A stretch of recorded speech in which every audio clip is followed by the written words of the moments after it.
Alright, let's give it another try to the Twin Princes. And we have a couple of summoning signs. We're just in time to give it a try to summon a couple of people, especially because I will try not to waste the Ember. So let's see if Slayer David 2. What? Huh. Yeah, we'll have to see. Yeah, no, I couldn't able to summon David 2, but I got this guy, Damager. Alright, let's summon Series as well, why not?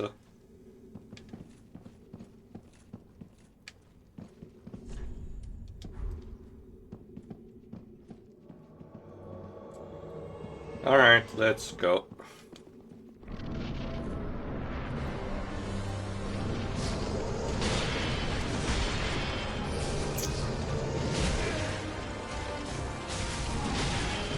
I did a bit of practice, but I cannot guarantee anything, especially because unfortunately Lorien still hits like a truck. That's one of the more challenging parts about this, the fact that since we're in endgame territory, the Prince is designed to hit a lot.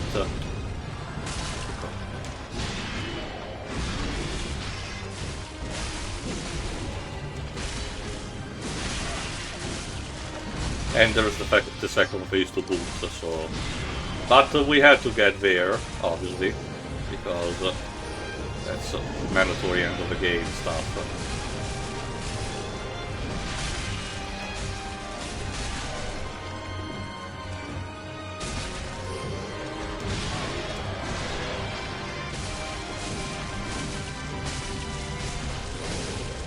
Here we go. Phase 2.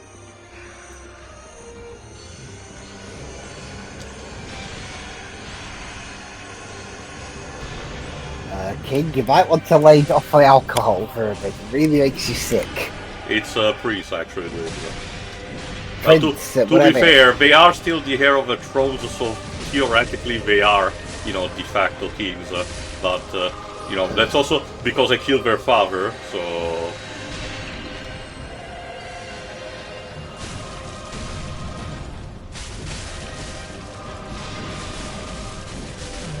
Yeah, the positive thing is that, there you go, Lorien has far less health, so resuscitating, actually dealing more damage to him is actually easier. The real challenge having to defeat Lothric, which obviously, is actually sustained by the brother.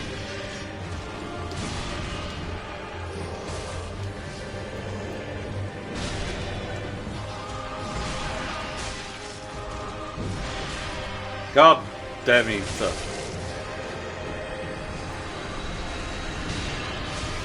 No, no, no, no, no, no, no.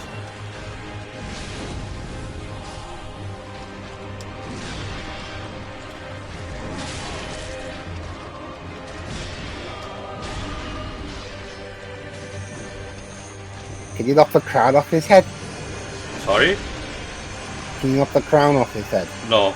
I think I can obtain the armor set, but that's kinda it.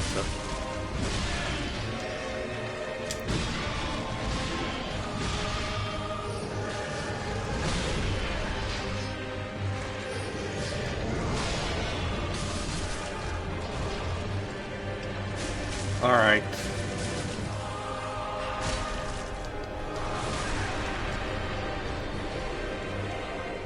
Hopefully if I manage to knock him down another time I should be able to defeat him.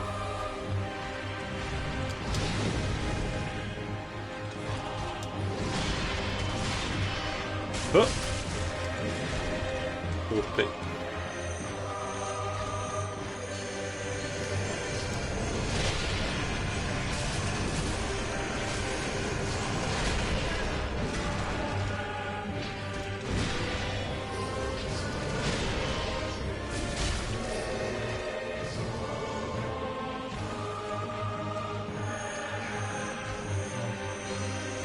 I still really love the music though, like again, even in the most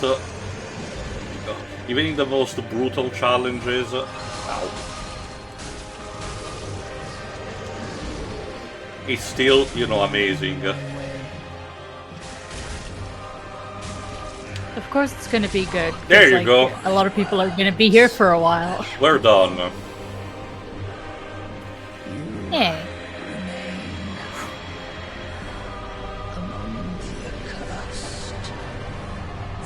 And we get, obviously, the cinders of a lord and the soul of a twin princess. Let's get ready to cry. Because, again, remember... Tell us something we don't already know. These poor twins are, you know, a tragedy.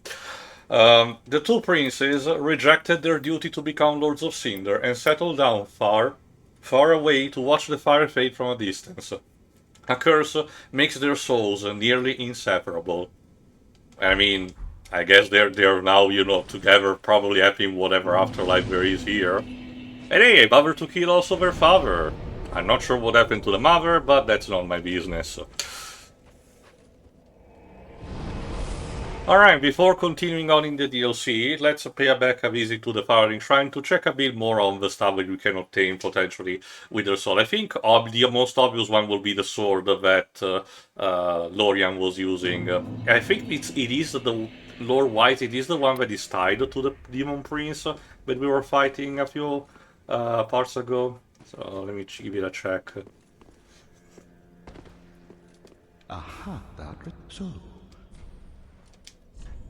Let's see. No, that's the Dragon Slayer.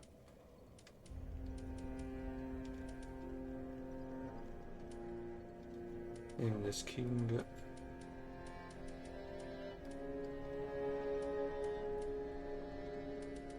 Ah, there it is. Lothric, first of all, this one. Lothric's Holy Sword. Prince Lothric's Straight Sword. Blessed by Emma. She forgot one of the court's, you know, clerics, with potent magic. Young Lothric was meant to be a champion and was expected to wield this platinum sword, but some things will remain distant dreams forever. Which obviously has a light theme. And if I recall correctly, the other one, there you go, is Lorian's Greatsword.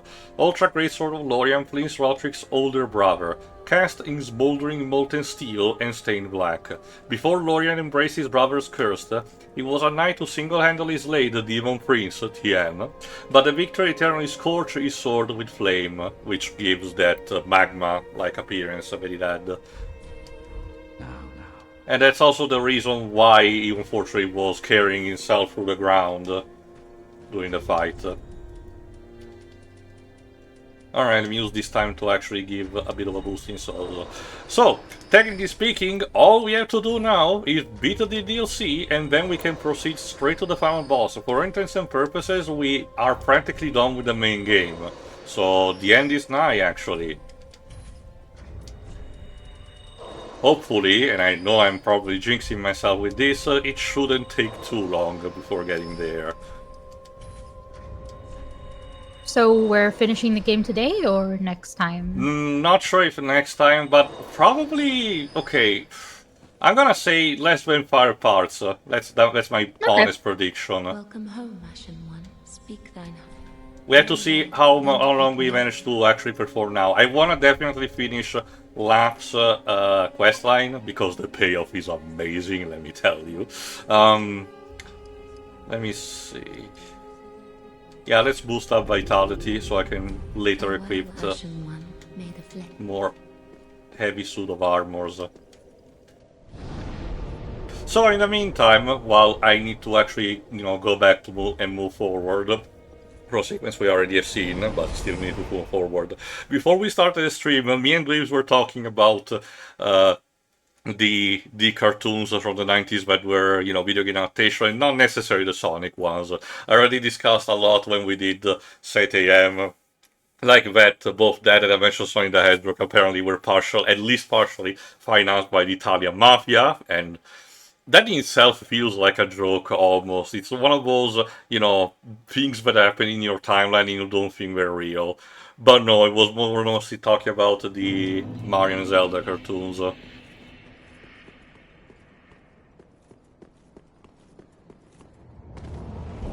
So, because Dweebs discovered in the meantime that Yoshi did talk in the Super Mario World cartoon, unfortunately, because again, his voice was very... Yeah, he did. I haven't watched that. I haven't watched that show. like I said, with it's not really worth it. It's a constant barrage of puns, very lame jokes, and just a sense of wanting to have fun. Admittedly, I'm not giving too much of a burden to the creators for taking creativity, liberties with the character So it's because just like the Super Show. well, like that's the thing. Super Show, Free, and World continue the streak, continuously. Had the streak going on, and just change the setting, based on what the games were doing. But otherwise, they retain the same idea. Okay. It's a good job it didn't do the non-Japan version of Super Mario 2. Otherwise, That's also because at the ending. That's mostly because the lost levels are kind of just more of the same instead of I was on more about the Super Mario 2 Lost Western Scott. Oh, okay. Remind me again what happens. Yeah, the whole thing's a dream at the end. Oh, okay. Well, remember that was because it the whole, I know. Conversion It was from Doki Doki Literature Club. It was Doki Doki Panic, but they changed some bits around, and yeah. Yeah. For the TV shows, World and 3 were the ones I watched the most because they were kind of like showing reruns at the same time. I've seen at least 1 or 2 episodes of the other animated Mario shows. Never seen anything from the Zelda. I'm pretty sure I've seen at least a few Super Show episodes and Sonic Sat AM on the Pop TV channel. Yep, that's where I watched the Mario shows and also both Sonic shows. I think that's where I saw Adventures as well. My country just broadcasted them on our public TV service. Jesus. We might have done too. Remember, I'm talking about more like years after. Yeah. Well, that's the thing. It happened also to my country. Like a lot of shows that aired a long time ago do get several reruns if the network, the audience, or both seems to like that. Legendarily, non-animated, I know, but legendarily, ever since it started airing in the 80s, we practically never stopped rerunning Murder, She Wrote. It's basically on a continuous loop, and we just eat that shit up. Because it basically is the de facto crime scene, crime mystery TV series in my country. Even more than stuff like Columbo, for example. Well, we have our own homemade stuff as well as the import. So Midsummer Murders is still on the air. Mm-hmm. Yeah, it's been like nearly 30 years since the show started broadcasting, and people still haven't got the hint. Don't live in Midsummer, you idiots. Because it's full of people that are like incestuous cannibals and, obviously murderers to boot. I mean, to be fair, Also, it's where they're secretly trying to keep all the shitty people. So they just kill each other. That's like that the council of the neighborhood watch from Hot Fuzz, It's all about the greater good. Yeah, it started in 1997, and it's still going. That's because also, like I said, when the show started airing in my country, it got called Inspector Barnaby because that was the name of the inspector, in the show. Yeah, he started in 1997, but then left in 2011. So they kind of had to sort of justify the show by saying, well, oh no, even the new character that had him replaced was called Barnaby. We swear. Actually, yeah, the new character is the old character's younger cousin. I thought that Barnaby was the first name, not the last. Yeah, we got Tom Barnaby, and now we've got John Barnaby. John Barnaby. Might as well, call John Midsummer at this point. Fuck. That would... I don't know. Continue. I'm probably gonna try and start running away from here and just ignore this fucking summoner. At the time of recording, the most recent episode... let's see, it aired this past November. 2024. 1997 and then 2024. It's kind of like the Poirot. 27 years and people still haven't got the fucking hint. Well, okay, yeah, because it's more the location, true, but it's kind of similar to what happened with the live-action Poirot series, which did run from the 80s till the late 2000s, if I recall correctly. And it did, and as a result, it did have a proper conclusion. It's worth noting that it did add a structure where the episodes were feature-length movies, basically 90 to 120 minutes roughly. So, you know, you were like watching movies. So the seasons are like having 3-4 episodes each. So at the end of the day, there aren't that many, but you're basically watching a movie miniseries when you get down to it. And Yeah, the episodes. Yeah, episodes are a couple of hours or so. Like, yeah, according to Wikipedia, they range from 89 to 102 minutes, not counting adverts, I think. Mm-hmm. And honestly, most of them are actually good time. The only one that I argue, from memory, mind you, that I think might not be up to scrutiny that much, is obviously the adaptation of Murder on the Orient Express, but what can you do about it? Okay, apparently I but that's the thing. ITV broadcast Midsummer Murders and they broadcasted Poirot, so they aired 2 Poirot adaptations of the same story. Like, I don't get it. When did wonder when it aired? Let me see.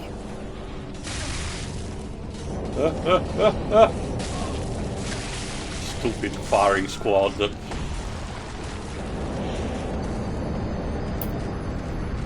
I can't believe you've done this. I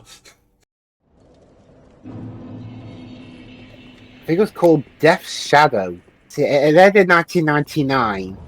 Yeah, Poirot was still going on at that point. Mm-hmm. In fact, it didn't end until 2013. Oh, okay, so early 2010.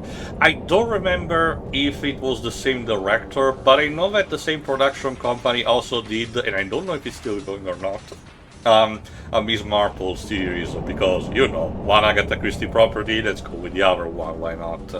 And I do remember that one being solid as well, so good on them.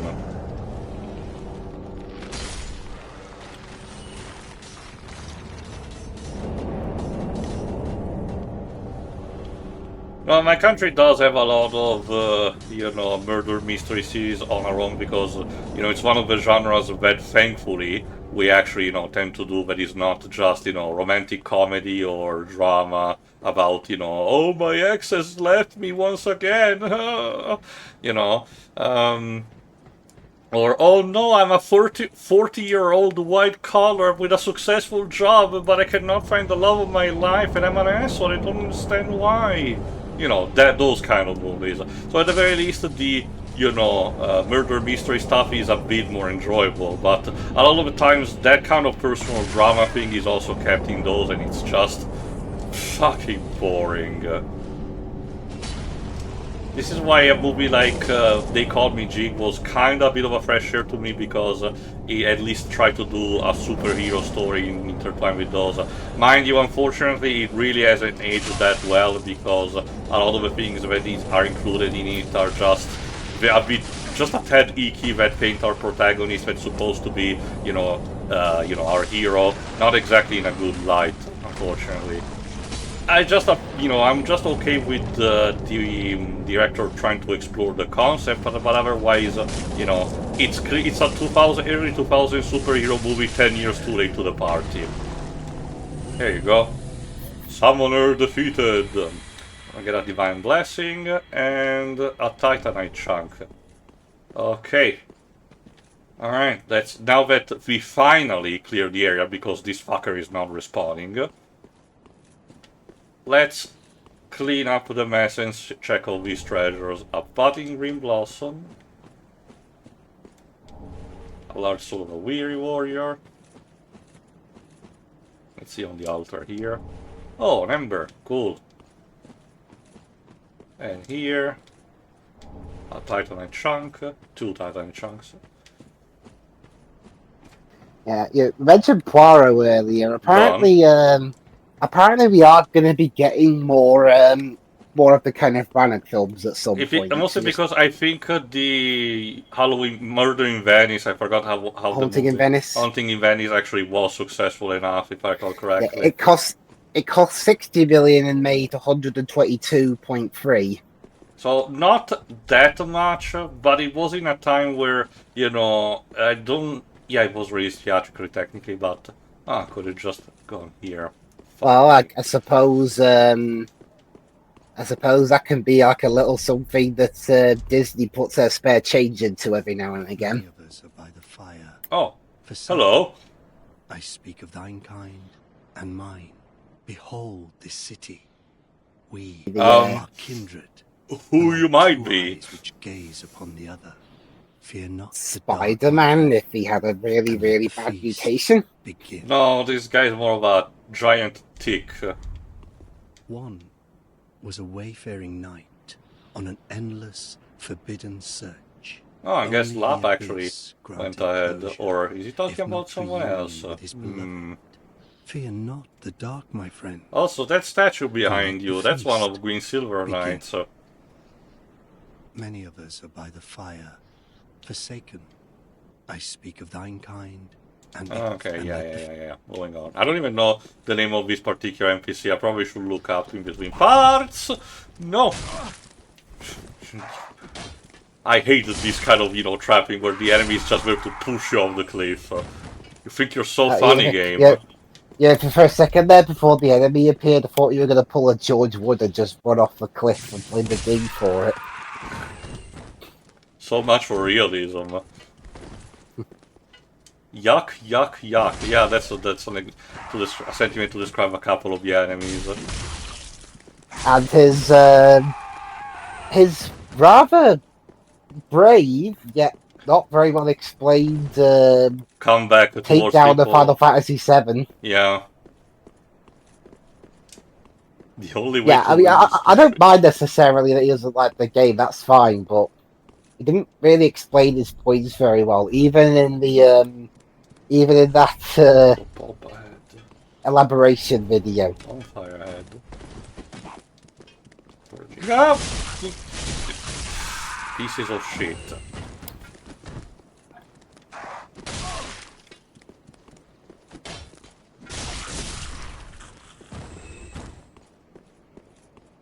Okay. Oh, there you go, bonfire. Ugh. Oh, let me use this time to use the binoculars to showcase something. We have seen a couple of these statues in the main game, but yeah, someone did make a couple of statues of the Great Serpents. Again, despite the game not telling you directly, it's still strongly implied that both Kath and Framt have, still influence over the events. More than one might think, but I'd like to talk about this, when we finish the game. And going up ahead, we found Lap. Let's talk to him again. Oh. Well, fancy meeting you here. A true blessing that we should seek the same place and find ourselves standing here together. I've got the last of my brew. Let's have our own little toast with it. Oh, yes, some Sikh brew. How did you got that? To my search, and to your duty. And to Well, the joy whatever. that lies A feast before is a us. feast. Yay! All right then. Bottoms up. Now, I'm off in search of the Purging Monument. Once I Okay, find here's it, the important part. everything will come We back need to me. find the Purging Who I was. Monument. It's actually, I What know I lived already for. what to do, so don't worry about What my that. name was. The gimmick is that And what if you talk to Lamp terrible too many grudges I held. times, I don't know. without have finding this feeling the that's the monument, kind he of will man I eventually was. go hollow Oh, and try don't to hold it attack you. against me. But we don't want that. I only We think I want was. the side quest to end in a specific other way. So let's move forward for the time being. No, since neither of you have watched the Zelda cartoon, let me tell you, it's not as stupid as the Mario cartoon. It's actually a bit more endearing in how cheesy it is. Honestly, the one that I argue between the two is aged a bit more gracefully. But the voice acting, I argue, is the one that is a bit of a step down compared to the Mario, you know. But at least they had, of course, Captain Albano as Mario, and Danny Wilson as Luigi actually works pretty well, if you ask me. Yeah, these ones that have, you know, cursed crystals attached to them, unfortunately, have the tendency of inflicting curse on me. So, I need to watch out. Beware your front. Well, I can see that. This guy was just playing possum.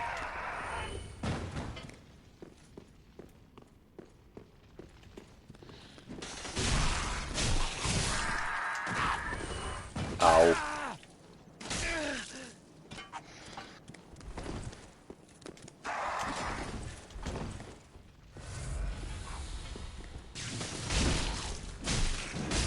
Honestly, I don't remember seeing instead a lot of Captain N, so I don't remember exactly how many properties they did witness. I did remind the two dweebs that, you know, eventually the last episode was the one tied about to the first Final Fantasy, which is absolutely hilarious. But I don't remember how much they did. They didn't know much in terms of Metroid, because by admission of the creators, they did not even know who Samus was. They made Mother Brain the antagonist, but they did not, you know, knew who the protagonist of Metroid was. This is its peak, you know, I haven't played the game. Also, that guy had a cool set of armor, but as you can see, unfortunately, it's a bit tough to beat. If I farm them, you know, off screen, I'll probably try to use their set of armors, because it also has the hollow circle on its chest.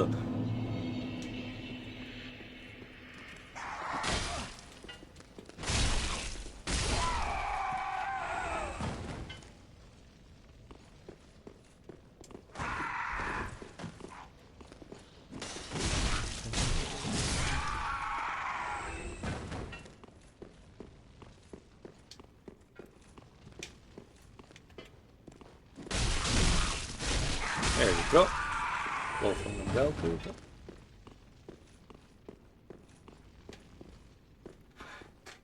Now, if there's one thing that I do know another country produces a lot instead of, you know, crime, mystery, crime drama stuff, is actually Austria, believe it or not. Because we get a lot of those made in that country imported here.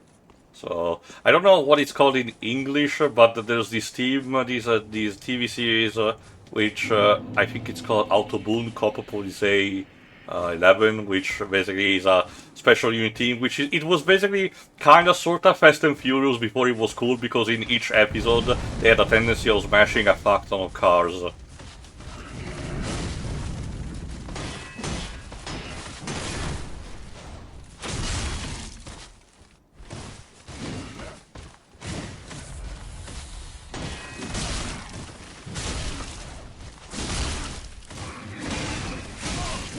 Well, hey, at least you get to do battle in the lovely flower fields.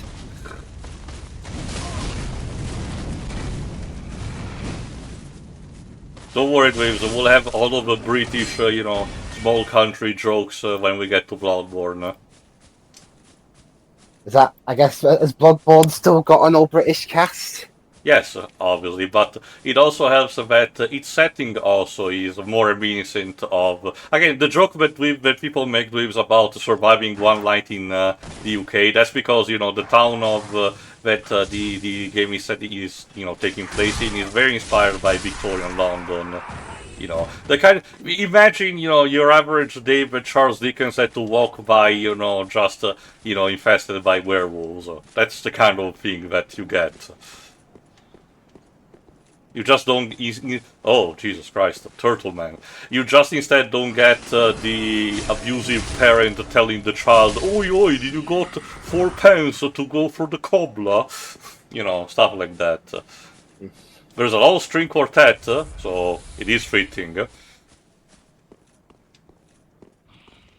Let's see, where are we? Yeah, Liquid Violet, it's the same voice production group that's done, well... That's all a lot since Demon Souls, yes. Yeah, since Dark Souls, the first game. No, I think even done all this. I think they were there since the first Demon Souls. Were they? They did this. Not sure. Well, they've at least done the first Dark Souls, up to the most recent ones, along with Elden Ring and Bloodborne. The Xenoblade Chronicles game starting with 2, and yes. some game called Deracine. Oh, Deracine. It's another From Software game, but it's a PlayStation VR exclusive. And people speculated, because it's also published by Sony themselves, that it acts as a kinda, sorta prequel to Bloodborne. It's just, one of those, small one that you don't know if it actually happened or not. Oh, and they also did the voice work for Lego Marvel Superheroes 2. Yeah, you did mention that, because it happened when there was the voice acting strike. Yeah, so they had to resort to getting Brits doing American accents, and for hilarious results. I haven't heard them, but I can't imagine how that would have gone. I mean, considering, Loki was played by Tom Hiddleston, having to make an accent for that shouldn't be too hard.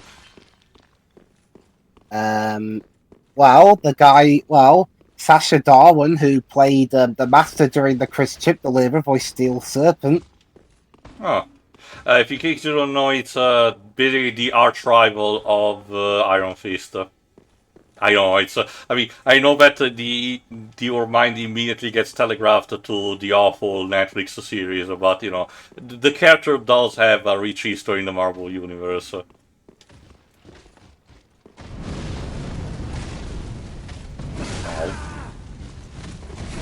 That's such a cool spear.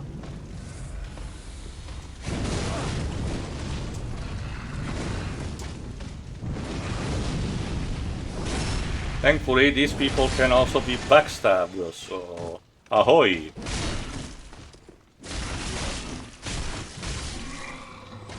I get the Titanite scale. Alright, let's see. What do we get here? Shriving Stone.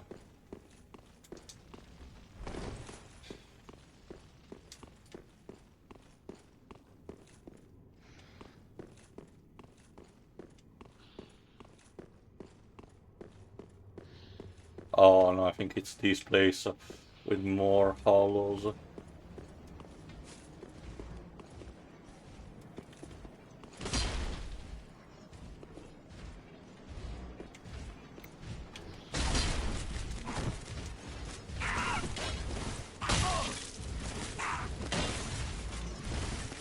Coming through.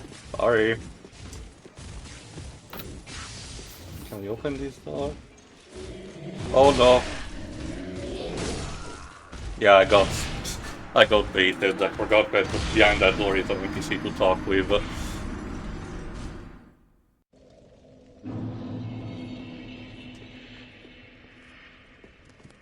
see, what if I try to steal down rush a bit?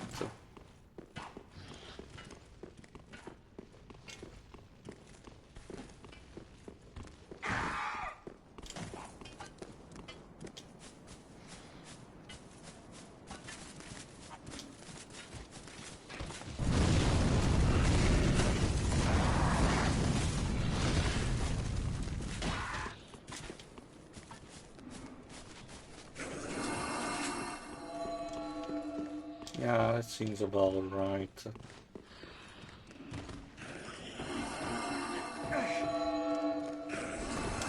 Oh.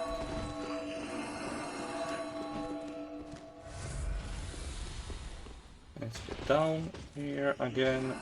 Yeah, let's try to ignore the guy with the spear and move past. Let's see if I can talk again behind that door. Speak thee the name of God, thine own God, if thou canst recall. The Queen? Ah, then thou'st not forgotten. Perhaps 'tis why we may converse. I am known as Shira. Oh. Servant This NPC is called Shira, the servant of the last child of Queen, Princess Filianor. Can you check, Bibs?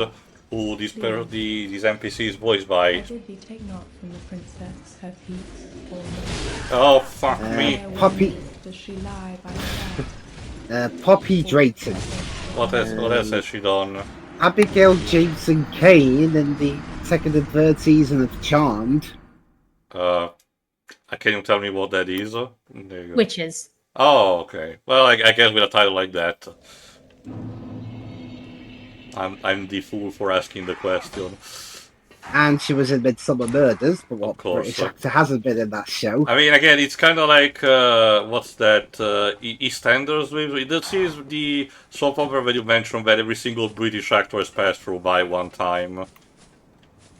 Oh, a lot of them. Yeah, there's all sorts, whether they be on the air now or whether they aren't. Okay, maybe it was EastEnders then. I don't remember. There's all sorts. Casualty, Coronation Street. Emmerdale, Hollyoaks. Doctor Who, technically. Doctor Who was the son. I mean, okay, let's be real. The sci-fi stuff is there basically to cover the poor traumas that the Doctor and his companions have to go through constantly. Yeah. Give the Time Lord a break. Speak thee back. He doesn't give himself one. No. Thou Sometimes because he's that stubborn, basically.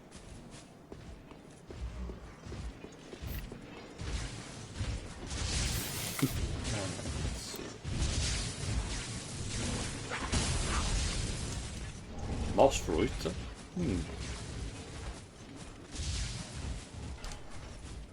I have to admit, the design inside of Ring City is really pretty. These fields full of lavender. And a rare bit of color. Yeah. Again, I think... Oh, I got invaded by Seeker of the Spurned. It's a guy with a falchion.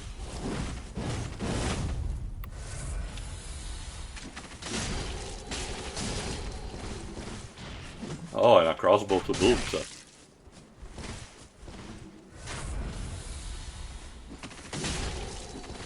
Unfortunately, it's not quick enough for my blade, so this guy is perfectly doable.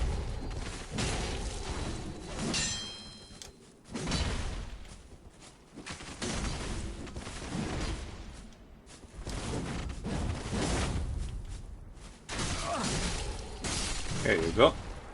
Sorry, mate. And we got the Wolf Ring +3. That was the ring that Artorias had.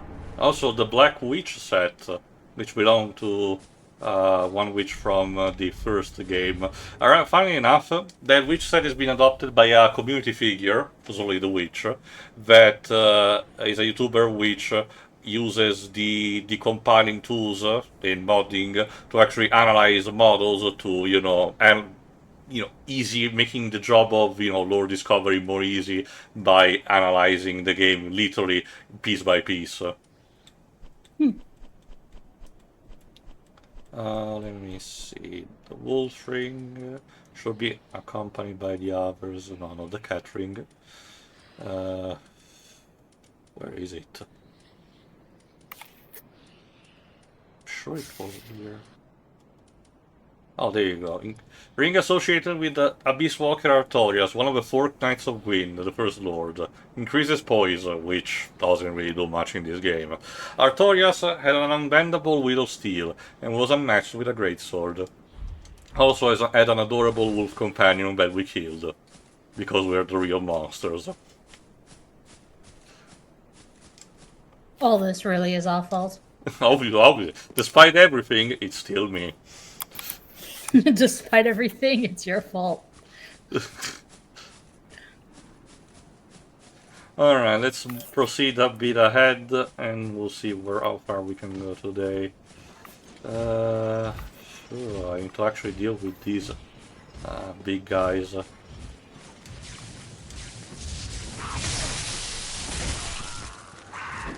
Oh, that killed me? Seriously? Okay, gonna put it that way, game. If I recall correctly, unlocking a shortcut via reaching this other end with The door that opens from the other side shouldn't be too hard. Let me see if I can pull it out today or not.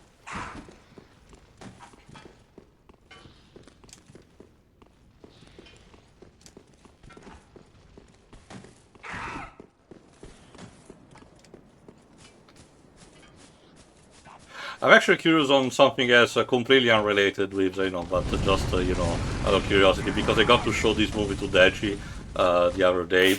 Did you happen to watch, when it came out, this movie called Chaos Walking? It came out in 2021. So if okay, no, to be fair, I think in the UK it was directed to Netflix, so you probably didn't even know about it. Barely heard of it, and I haven't seen it. It's a very bad sci-fi, movie that is an adaptation of a YA sci-fi novel, and it's a bad adaptation to boot. And the only thing that it has going for it's his cast. Say with me, it has Tom Holland, Daisy Ridley, and Matt Mikkelsen. That's basically all that he has going for with it. Unfortunately, most of the story is just nothing. I wouldn't say even complete garbage, but it's just like 90 minutes on nothing. Oh god.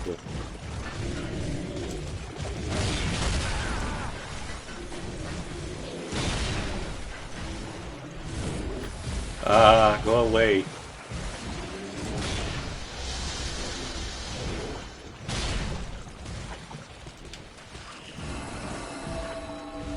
There you go. See if you can actually kill me from there, mate. Oh, hello there. Met the dark with learning. Hello there. In the end, Another one of the ticks, man, people. the world began without knowledge, and without knowledge will it end. Does not this ring clear and true? Fear not the dark, my friend. Sir, this is the Ring City. Begin. So I think I think the artsy ripoff of Dark Souls is will be next door. Even so, You mean Lords of the Fallen? enveloped by the abyss. That's the one game that we're actually not gonna touch because it's just that, too clunky, too full of itself, not necessarily pretentious, but the lore of it is just ranges between superficial and just bizarre. It's clearly done just to ride the tide and nothing more.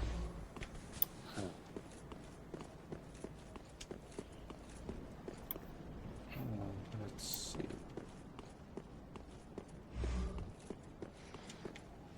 Go here? No, definitely not. I think I should be able to if I go in this place. Up.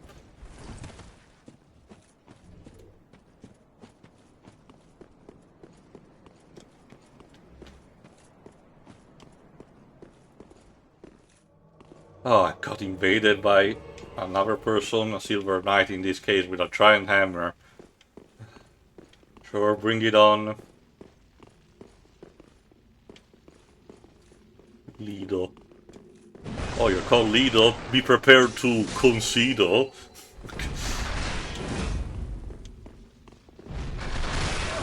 Oh, I guess I'm the one who has to do that. Wah wah.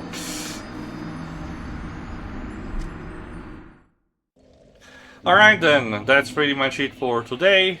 Stay tuned for the next time where we proceed for our excursion through the Ring City. Till then, see ya. See ya.